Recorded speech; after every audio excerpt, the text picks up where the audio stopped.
آمنت باللہ صدق اللہ العظیم الصلاة والسلام علیک یا رسول اللہ وعلی آلک واصحابک یا حبیب اللہ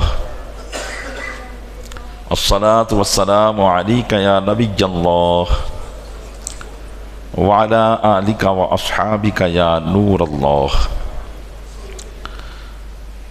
تاریخ اسلام کا عظیم باب غزوہ احد کا سلسلہ جاری و ساری ہے، سماعت فرمائے۔ غزوہ احد یہ ایک ایسی جنگ تھی جس میں مشرکین نے یہ تہیہ کر لیا تھا کہ ہم اسلام اور بانی اسلام یعنی نبی کریم صلی اللہ تعالی علیہ وسلم کو مٹا کر ہی دم لیں گے۔ اس لیے جنگ کے دوسرے حصے میں جب کہ جنگ کا پاسا پلٹ گیا اور مشرکین نے دوبارہ یکبارگی حملہ کیا،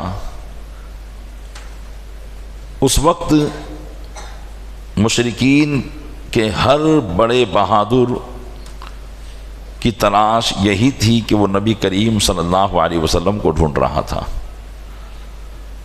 تاکہ جیسے ہی آپ ملیں تو وہ آپ کا کام تمام کر کے معاذ اللہ رب العالمین اپنے آپ کو عرب کے بڑے بہادروں میں وہ شمار کروا سکے۔ انہی مشرکین میں ایک شخص تھا جس کا نام عثمان بن عبداللہ المخزومی۔ یہ بڑا بہادر سورما تھا اور جس کو اپنی قوت اور فن سپاہ گری پر بڑا ناز تھا۔ سر سے پاؤں تک لوہے میں غرق اپنے چتکبرے گھوڑے پر سوار ہوا اور گھوڑا دوڑاتے ہوئے نبی کریم صلی اللہ علیہ وسلم کے اوپر حملہ کرنے کی غرض سے گرجتا ہوا آیا اور حضور کو مخاطب کر کے کہنے لگا لا نجوت ان نجوتا، یعنی اگر آپ بچ گئے تو میں کبھی نہ بچ سکوں گا۔ یعنی اس نے بھی یہ ٹھان لی تھی کہ اب میں نبی کریم صلی اللہ تعالی علیہ وسلم کو اس دنیا سے رخصت کر دوں گا۔ جب وہ قریب پہنچا تو حالانکہ آپ گزشتہ کل سماعت کیے تھے کہ نبی کریم صلی اللہ علیہ وسلم کے جسم مبارک پر کافی چوٹ آئی تھی اور خون بھی کافی بہا تھا۔ بظاہر جسمانی کمزوری سے انبیاء کرام بھی وابستہ ہوتے ہیں، جسمانی کمزوری کے اثرات بتقاضے بشریت ان کی ذوات بابرکات پر بھی جاری ہوتی ہے۔ تو نبی کریم صلی اللہ علیہ وسلم حالانکہ کمزور اور نقاہت آپ کو پہنچ چکی تھی، اس کے باوجود جب آپ نے اس مشرک کا یہ نعرہ سنا عثمان بن عبداللہ، تو آپ اس کے مقابلہ کرنے کے لیے خود کھڑے ہو گئے۔ وہ دوڑتا ہوا آ رہا تھا، اچانک اس کے گھوڑے کا پاؤں پھسلا اور وہ زمین پر گر پڑا اور اس کا گھوڑا منہ کے بل گر کر پھر اٹھا اور بھاگ نکلا اور مسلمانوں نے اس کو پکڑ لیا۔ حضرت حارث بن سما رضی اللہ تعالیٰ عنہ نے جب اس کو دیکھا کہ آقا علیہ السلام کی طرف اپنی تلوار لے کر بڑھ رہا ہے تو حضرت حارث بن سما اس کا مقابلہ کرنے میں لگ گئے اور کچھ ہی دیر میں آپ نے اس کی ٹانگ پر وار کیا اور اس کی ٹانگ کو کاٹ دیا۔ وہ زمین پر گرا اور آپ اس کی چھاتی پر چڑھ گئے اور اسے واصل جہنم کر دیا۔ اس طریقے سے عثمان بن عبداللہ المخزومی جو نبی کریم صلی اللہ علیہ وسلم کو شہید کرنے کا ٹھانے ہوئے تھا، اللہ تبارک و تعالیٰ نے اس کو بھی جہنم رسید فرمایا۔ اسی طریقے سے ایک اور کافر تھا جو عرب کے سرداروں میں تھا مکہ مکرمہ میں، جس کا نام تھا ابی بن خلف۔ یہ امیہ بن خلف کا سگا بھائی ابی بن خلف، اور امیہ بن خلف کو تو جنگ بدر میں حضرت بلال نے قتل کر دیا تھا، اور یہ امیہ بن خلف حضرت بلال کا آقا تھا۔ جو حضرت بلال کو طرح طرح کی تکلیف دیتا تھا، اللہ تبارک و تعالیٰ نے ایک دن حضرت بلال ہی کے ذریعے امیہ بن خلف کو جنگ بدر میں قتل کروا دیا۔ اس کا بھائی ابی بن خلف یہ جنگ بدر میں مارا نہیں گیا تھا، اس کو قید کر لیا گیا تھا، اور بعد میں نبی کریم صلی اللہ تعالی علیہ وسلم نے فدیہ لے کر اس کو چھوڑ دیا تھا۔ اس احسان کا بدلہ اس نے یہ دیا کہ مکہ مکرمہ جاتے ہی اس نے ایک قیمتی گھوڑا خریدا جس کا نام اس نے العود رکھا، اور یہ قسم کھائی کہ میں اس کو روزانہ اتنے کلو مکائی کھلاؤں گا اور اسے طاقتور بناؤں گا، اور پھر ایک دن اسی پر سوار ہو کر نبی کریم صلی اللہ علیہ وسلم کا نام لے کر کہتا تھا کہ ایک دن اسی پر سوار ہو کر ان کو قتل کر دوں گا۔ اس کی یہ باتیں نبی کریم صلی اللہ علیہ وسلم کو پہنچی تھی۔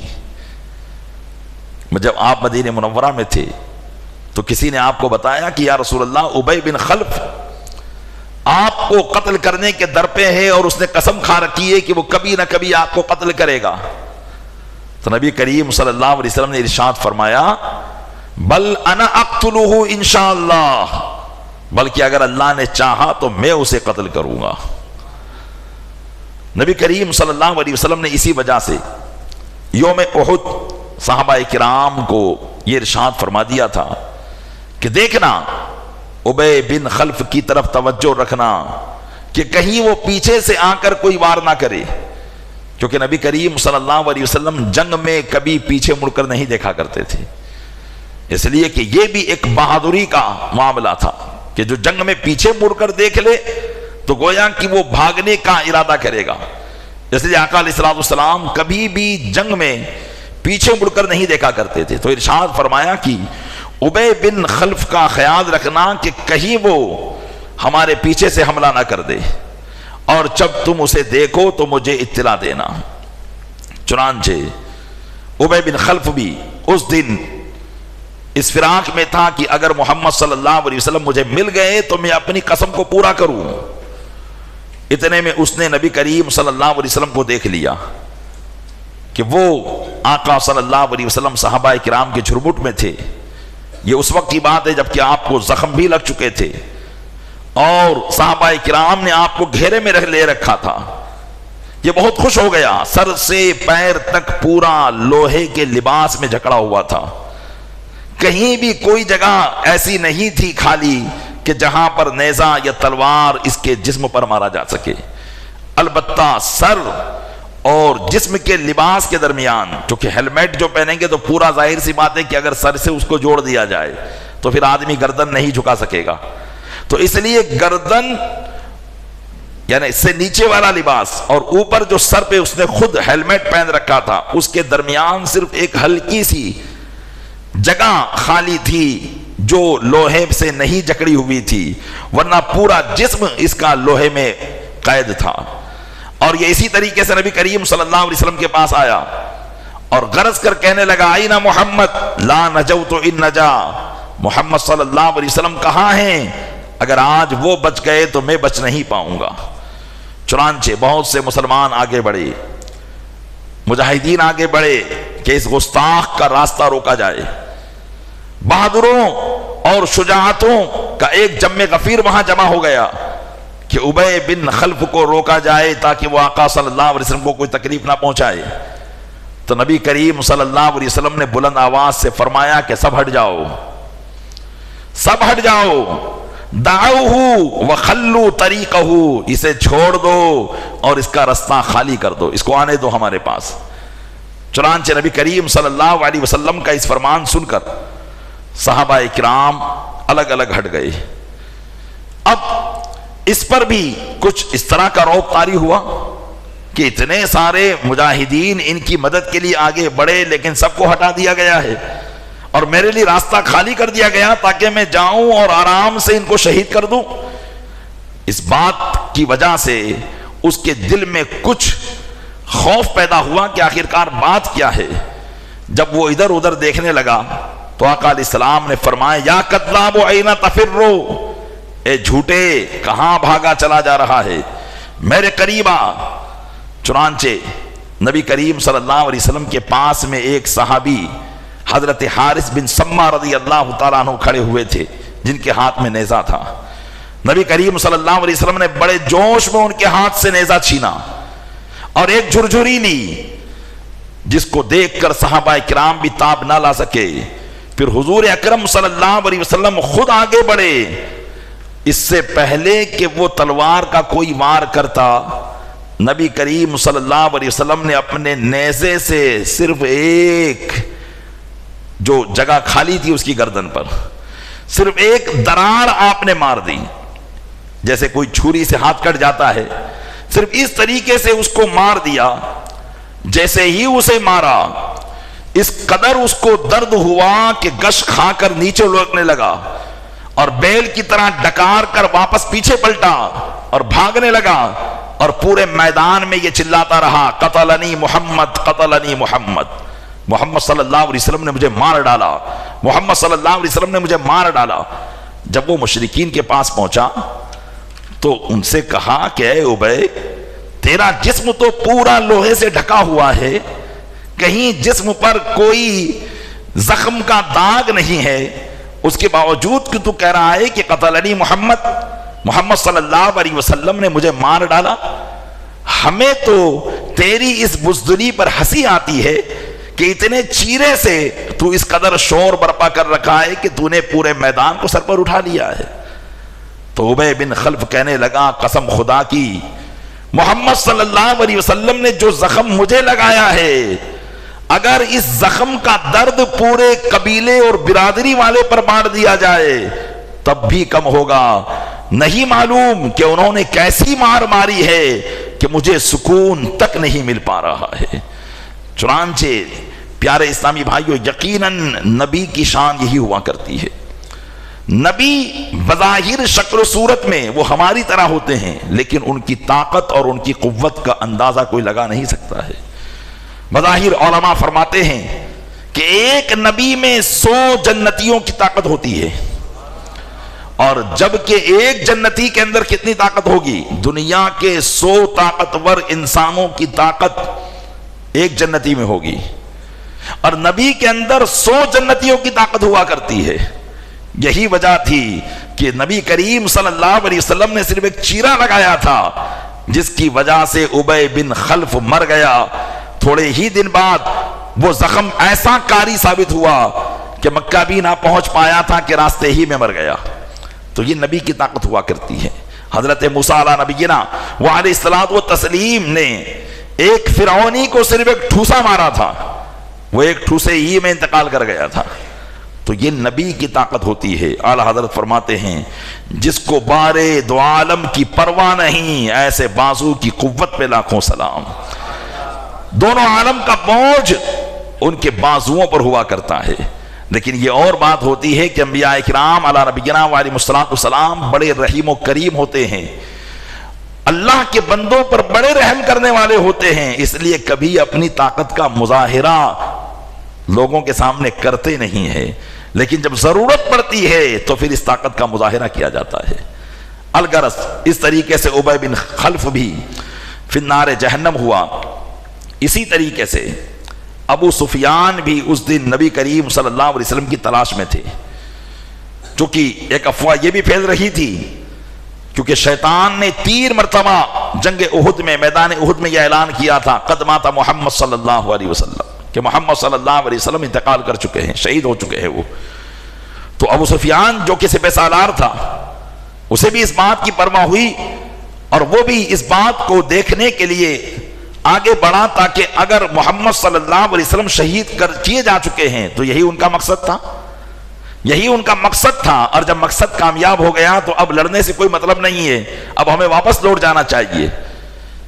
تو ابو سفیان بھی اس دن جو ہے ڈھونڈ رہے تھے نبی کریم صلی اللہ علیہ وسلم کو، اور جب افراتفری پھیل گئی اور سب سے پہلے جن صحابی رسول نے اللہ کے محبوب کو دیکھا، کیونکہ بعض صحابہ کے دل میں بھی خیال آ چکا تھا، جیسا کہ آپ نے مولا کائنات کا واقعہ سماعت کیا کہ ان کے دل میں بھی یہ خیال آ چکا تھا کہ آقا علیہ السلام شہید کیے جا چکے ہیں، تو جب یہ افواہ پھیلی اور سب سے پہلے جن صحابی رسول نے اللہ کے محبوب کی زیارت میدان احد میں کی وہ حضرت کعب بن مالک تھے۔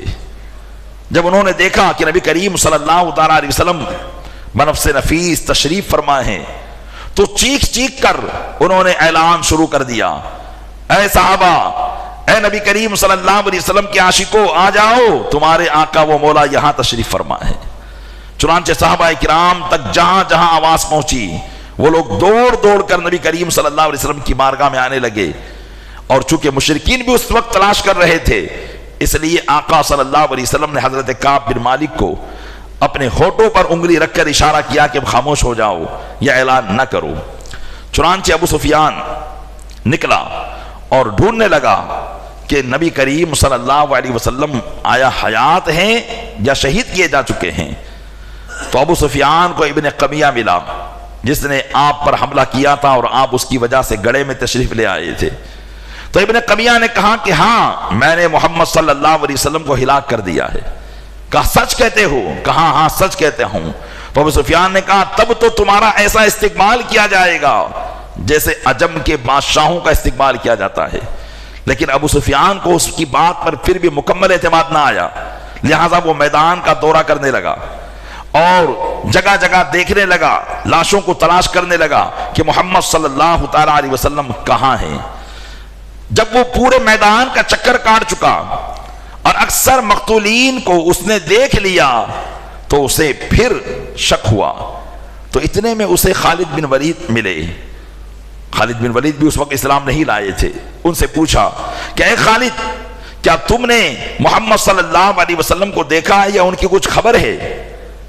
تو حضرت خالد بن ولید نے کہا کہ ہاں، ابھی کچھ دیر پہلے میں نے دیکھا کہ وہ اپنے صحابہ کے ساتھ پہاڑ کے اوپر چڑھتے ہوئے دکھائی دے رہے تھے، کیونکہ نبی کریم صلی اللہ علیہ وسلم جب زخمی ہو گئے تو اس غرض سے پہاڑ پر اپنے صحابہ کے ساتھ تشریف لے گئے تاکہ تمام صحابہ آپ کی زیارت کریں، اور جن لوگوں کے حوصلے ٹوٹ چکے ہیں حوصلے واپس بن جائیں اور پھر ایک بار کی حملہ کر کے مشرکین کا قلعہ کما کریں۔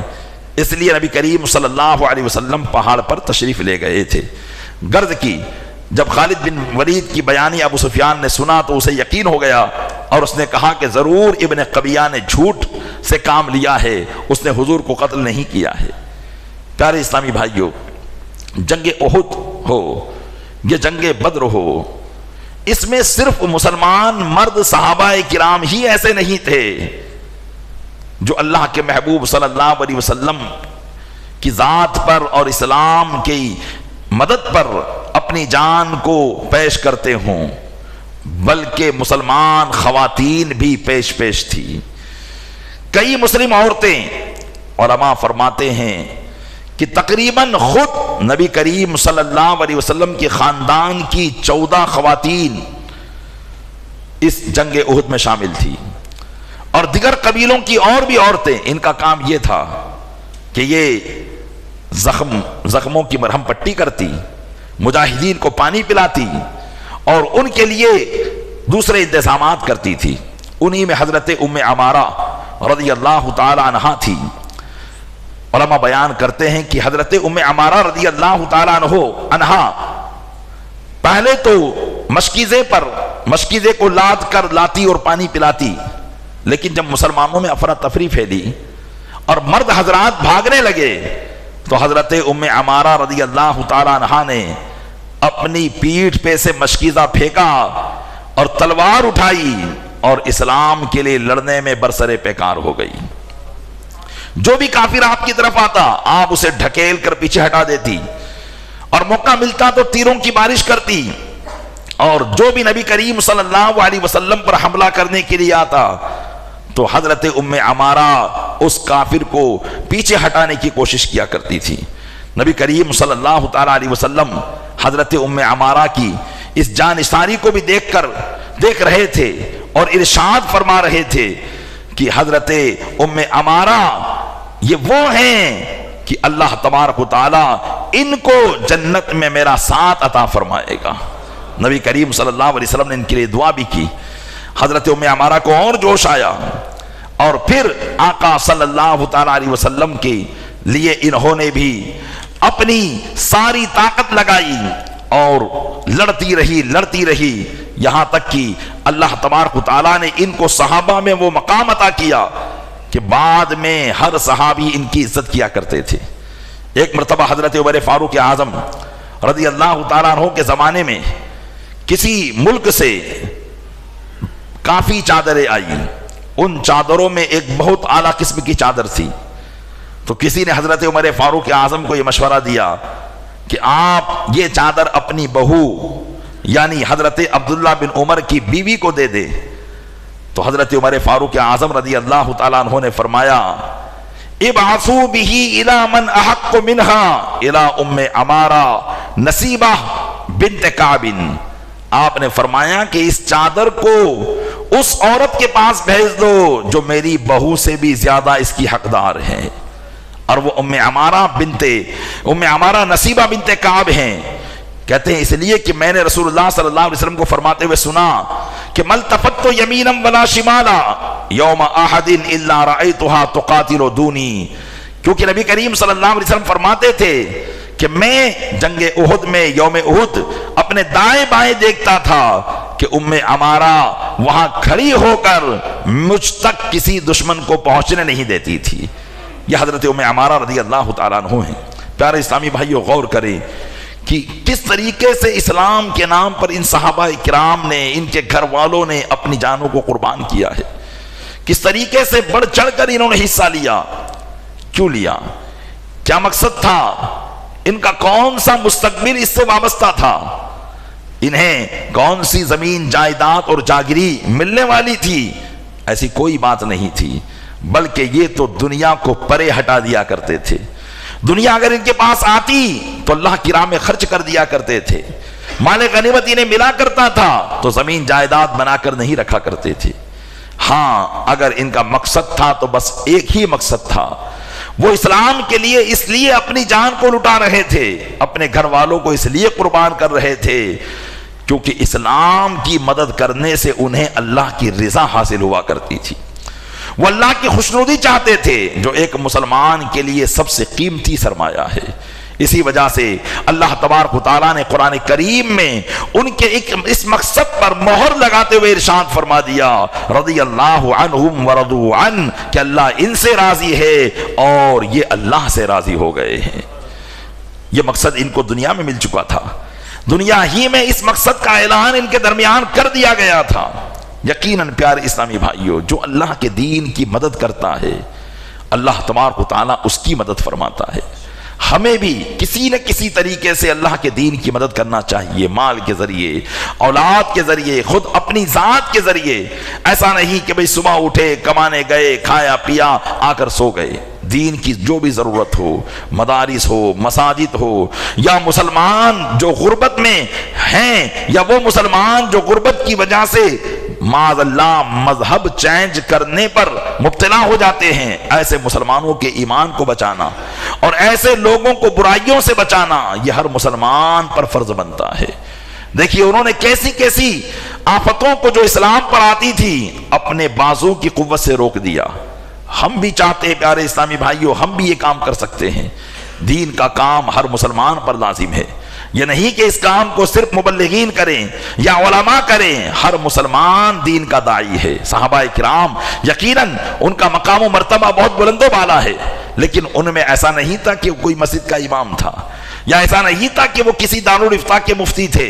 ہاں البتہ معلم کائنات صلی اللہ علیہ وسلم کی درسگاہ کے وہ طالب علم تھے، اور ان کا علم اور ان کا مقام و مرتبہ کائنات میں کسی سے بھی اب زیادہ نہیں ہو سکتا ہے۔ امتیوں میں اگر کسی کا بڑا مرتبہ تھا تو وہ صحابہ کرام کا تھا، لیکن اس کے باوجود وہ کیا تھے؟ کوئی تاجر تھا، کوئی نوکری پیشہ تھا، دنیاوی کام کاج کرتے تھے لیکن ساتھ میں دین کا کام بھی کرتے تھے۔ اس لیے پیارے اسلامی بھائیوں، ہم پر بھی ہمارے اسلام کا کچھ نہ کچھ حق نافذ ہوتا ہے۔ ہم بھی اپنے اسلام کا کام کریں، دین کا کام کریں۔ جس دن ہم دین کے کام کرنے کے لیے تیار ہو گئے، انشاءاللہ تبارک و تعالی دین کا ڈنکا دنیا کے اندر بجے گا۔ اللہ تبارک و تعالی اپنے محبوب صلی اللہ علیہ وسلم کے صدقے میں ان تمام باتوں پر عمل کرنے کی ہمیں توفیق عطا فرمائے، آمین بجاہ النبی الامین صلی اللہ تعالی علیہ وسلم۔ درود پاک پڑھیں، اللہم صلی علی سیدنا شفیعنا نبینا مولانا محمد معدن الجود والکرم وآلہ وبارک وسلم، صلاۃ و سلام علیک یا رسول اللہ۔ سوال جو کیا گیا تھا کر دیں ایک بار پھر سے، جی ہاں بیٹھ جائیں، سمجھ گیا میں سوال، بیٹھ جائیں۔ سوال ان کا یہ تھا کہ زکوٰۃ کب دی جا سکتی ہے؟ دیکھیے، زکوٰۃ دینے کے لیے رمضان المبارک خاص نہیں ہے، بلکہ ہر مسلمان صاحب نصاب، مالک نصاب کا وقت الگ الگ ہوتا ہے۔ لیکن ہمیں چونکہ مسئلہ معلوم نہیں ہوتا، اب ہم نے دیکھا کہ بھئی سب لوگ زکوٰۃ رمضان میں دیتے ہیں، تو اللہ نے ہم کو جب اس قابل بنایا تو ہم نے بھی رمضان میں دینا شروع کر دیا۔ حالانکہ اس کے لیے مسئلہ یہ ہے کہ ہم سب سے پہلے جب مالک نصاب ہوئے، اور مالک نصاب کب ہوتے ہیں؟ یا تو 7.5 تولہ سونا، یا 52.5 تولہ چاندی، یا 52.5 تولہ چاندی کی رقم سب سے پہلے زندگی میں ہمارے پاس جب آ گئی۔ جیسے مثال کے طور پر آج کے زمانے کے اعتبار سے 48,000 روپے یہ 52.5 تولہ چاندی کی رقم ہوتی ہے۔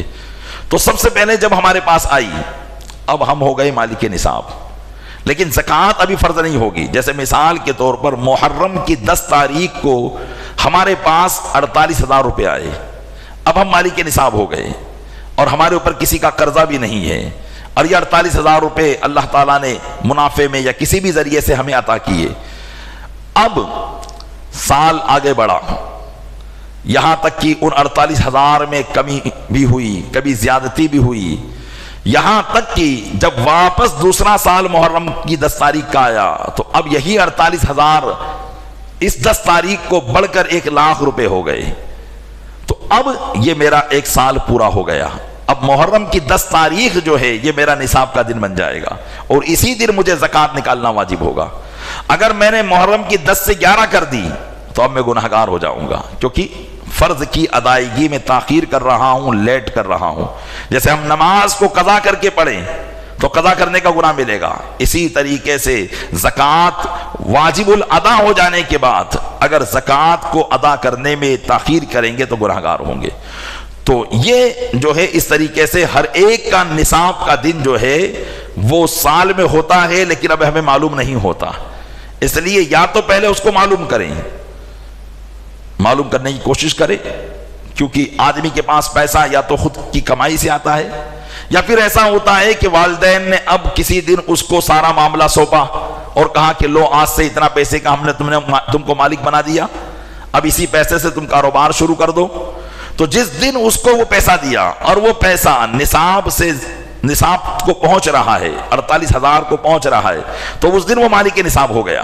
اب چاہے وہ سال کی کوئی بھی تاریخ ہو، وہ تاریخ وہ نوٹ کرے، اور پھر واپس جب گھوم کر 1 سال ہوگا تو اب اس کو زکوٰۃ دینا واجب ہو جائے گا۔ ہاں، اب اگر کوئی یہ چاہتا ہے کہ بھئی میں رمضان میں زکوٰۃ نکالوں، تو جیسے مثال کے طور پر میں نے مثال دی کہ کوئی شخص کی تاریخ 10 محرم ہے، اب وہ یہ چاہتا ہے کہ میں رمضان کے اندر زکوٰۃ دوں کیونکہ لینے والے لوگ زیادہ رمضان میں آتے ہیں، تو اب میں حساب لگاؤں گا کہ ابھی میری زکوٰۃ کتنی نکلتی ہے، تو اتنی زکوٰۃ میں جو ہے رمضان میں نکالنا شروع کر دوں، یہاں تک کہ محرم کی 10 تاریخ آتے آتے ساری زکوٰۃ میں ادا کر دوں۔ اور اگر میں نے ساری زکوٰۃ رمضان ہی میں دے دی تب بھی کوئی حرج نہیں ہے، لیکن جب محرم کی 10 تاریخ آئے گی تو پھر ایک بار میں حساب لگاؤں گا کہ آج کے دن میرے پاس سارا قرضہ نکال کر کتنا پیسہ میرے پاس بچتا ہے، کتنی مالیت، کتنی زمین جائیداد، کتنا کاروبار میں لگا ہوا مال، یہ کتنا بچتا ہے۔ اب میں آج حساب کروں گا۔ اب میں نے حساب کیا کہ مثال کے طور پر میرے پاس آج 10 تاریخ کو محرم کی 10 لاکھ روپے ہیں، اور میں زکوٰۃ جو نکال چکا ہوں وہ 9 لاکھ روپے کی زکوٰۃ نکال چکا ہوں، تو 1 لاکھ روپے کی اب زکوٰۃ بچ رہی ہے، تو فوراً جو ہے وہ زکوٰۃ ادا کر دے 1 لاکھ روپے کی۔ اور اگر میں رمضان سے نکالنا میں نے شروع کیا اور زکوٰۃ نکالتے نکالتے یہاں تک کہ میں نے 11 لاکھ کے اعتبار سے زکوٰۃ نکال دی، اور محرم کی 10 تاریخ کو میں نے حساب لگایا تو میرے پاس جو پونجی ہے وہ سمجھیے کہ 10 لاکھ ہے اور میں 1 لاکھ کی زیادہ زکوٰۃ نکال چکا ہوں، تو جو 1 لاکھ کی جو زیادہ آپ کی زکوٰۃ نکل چکی ہے اس کو آپ آئندہ سال زکوٰۃ میں شمار کر سکتے ہیں، آئندہ سال زکوٰۃ میں شمار کر سکتے ہیں اگر کرنا چاہیں تو، اور اگر نہیں کرنا چاہتے تو پھر وہ آپ کی للہ رقم ہو جائے گی، نفل صدقہ ہو جائے گا۔ تو یہ زکوٰۃ کا ایک وقت ہوتا ہے اور اسی اعتبار سے زکوٰۃ نکلتی ہے۔ اگر رمضان المبارک میں بھی ہم اگر زکوٰۃ نکالتے ہیں تو ہم رمضان المبارک میں بھی زکوٰۃ نکال سکتے ہیں، لیکن اس کا طریقہ یہی ہوگا۔ لیکن ایک بات یاد رکھیں کہ جیسے مثال کے طور پر کسی کا 10 رمضان کے دن پورا ہو جاتا ہے، اب وہ پیسہ اس نے اسی دن زکوٰۃ کا پیسہ الگ نکالا اور اب وہ پورے سال تھوڑا تھوڑا کر کے بانٹ رہا ہے، تو اب یہ گناہ گار ہوگا، کیونکہ زکوٰۃ جب ہم پر واجب ہو گئی تو زکوٰۃ کو واجب ہونے کے وقت سے پہلے اپنے سے نکال کر فقیر کو مالک بنا دینا ہوگا، فقیر کو دے دینا ہوگا تاکہ ہم زکوٰۃ سے فارغ ہو جائیں۔ اب ہم نکال کے نہیں رکھ سکتے، ہاں اگر ہم یہ ایسا بعض لوگ کہتے ہیں کہ بھئی پورے سال لوگ آتے رہتے ہیں، تو پھر آئندہ سال کی زکوٰۃ ہم پہلے سے نکال کے رکھ لیں اور پھر اس میں سے ہم لوگوں کو تقسیم کرتے رہیں، اور پھر جب ہمارا نصاب کا دن آئے تو اس دن ہم ایک مرتبہ حساب کر لیں تاکہ آسانی ہو جائے۔ اور رہی بات صدقہ فطر کی، تو صدقہ فطر یہ عید الفطر کے دن صبح صادق کے وقت واجب ہوتا ہے، کہ عید الفطر کے دن صبح صادق کے وقت جو مسلمان موجود ہے اس وقت وہ صدقہ فطر اس پر واجب ہوگا۔ اب صدقہ فطر واجب ہوتا ہے عید الفطر کے دن فجر کا وقت جیسے شروع ہوتا ہے اس وقت، تو اب چاہے تو اس دن نکال دے اور چاہے تو اس کے بعد نکال دے، اور بہتر یہی ہے کہ عید کی نماز سے پہلے نکال دے۔ اور اگر کسی نے رمضان میں ہی میں صدقہ فطر نکال دیا تب بھی جائز ہے، پیشگی صدقہ فطر ادا کر دینا بھی جائز ہے۔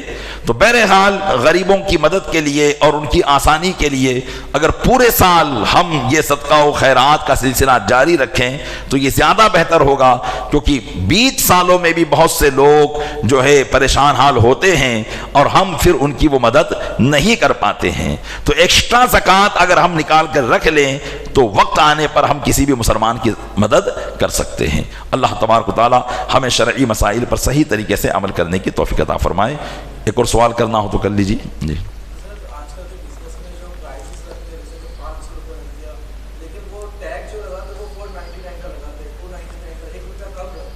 جی چلیے ہم اس سوال کو یہ بنا لیتے ہیں کہ بھی مارکیٹ میں کسی بھی چیز کو ہمیں بیچنا ہے تو اس کی قیمت شرعی اعتبار سے کیسے مقرر کی جائے گی، انشاءاللہ اس کو بیان کی۔